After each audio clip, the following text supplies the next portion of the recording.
धणी दृष्टी लागो तुझा सगुणपणा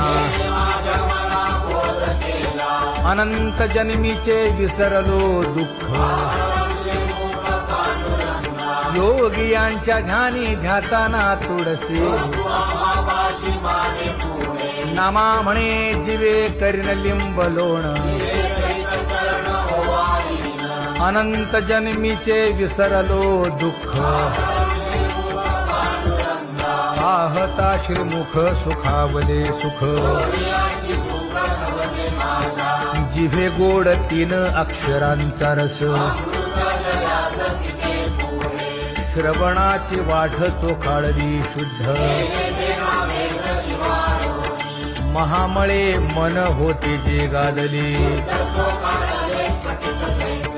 तुका म्हणे माझ्या जीवीचे जीवन